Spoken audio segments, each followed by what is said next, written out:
அரசு பணியிடங்கள் 4 லட்சம் காலியாக இருக்கின்றது, அதை நிரப்பப்படும் என்று அந்த அரசு ஊழியர்களை ஏமாற்றி இளைஞர்களை ஏமாற்றி வாக்களை பெறுவதற்காக அந்த அறிவிப்பை கொடுத்தாங்க. திராவிட முன்னேற்ற கழகம் 2021 ஆட்சிக்கு வந்த பிறகு இப்பொழுது 2025 நிதிநிலை அறிக்கையில் தெரிவித்தாங்க 50,000 பேர்களுக்கு தான் புதிதாக வேலைவாய்ப்பு கொடுக்கப்பட்டிருந்தது அவருடைய செய்தி.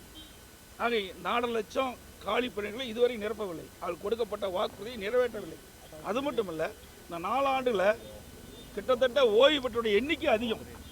2 மாதத்துக்கு முன்பு கூட ஒரே மாதத்தில் 20,000 பேர் அரசு ஊழியர்கள் இன்றைக்கு பணி ஓய்வு பெற்றிருக்காங்க. அப்படி பார்க்கின்ற பொழுது இந்த 4 ஆண்டில் சுமார் 75,000க்கும் மேற்பட்டவர்கள் பணி ஓய்வு பெற்றிருக்கிறாங்க.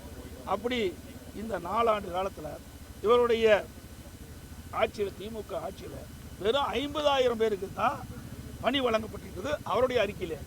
அப்படி என்றால் திராவிட முன்னேற்ற கழக தேர்தல் அறிக்கை ஒரு பொய் அறிக்கையாக தான் பார்க்க முடிகிறது.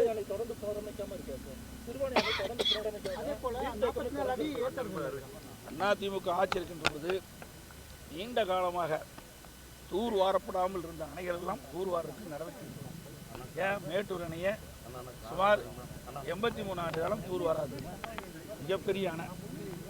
அந்த அணையில் தூர் வார வேண்டும் என்று கருதி விவசாயிகள் இலவசமாக, எந்த கட்டணம் இல்லாமல் இலவசமாக அங்கங்கே இருக்கின்ற வருவாய்த்துறை அதிகாரியிடத்திலும் வேளாண்மை அதிகாரியிடத்திலும் சான்றிதழை பெற்று அந்த மேட்டூர் அணையிலிருந்து பண்டல் மண்ணை அள்ளி செல்லலாம் என்று அறிவிப்பு கொடுத்து ஒரு நாளைக்கு 5,000 லாரியில் அந்த பண்டல் மண் அள்ளிட்டு போனாங்க. அதே மாதிரி நீங்கள் கேட்ட இந்த சிறுவாணிலையும் என்னுடைய அதிமுக ஆட்சியில் தூர் வாரத்துக்கு நடவடிக்கை எடுத்தோம். அது மட்டும் இல்லை, பல அணைகள் தமிழகத்தில் எந்தெந்த அணையில் பண்டல் மண் இன்னைக்கு தேங்கி இருந்ததோ அதையெல்லாம் அள்ளுவதற்குண்டான நடவடிக்கை அதிமுக ஆட்சியில் எடுத்தோம்.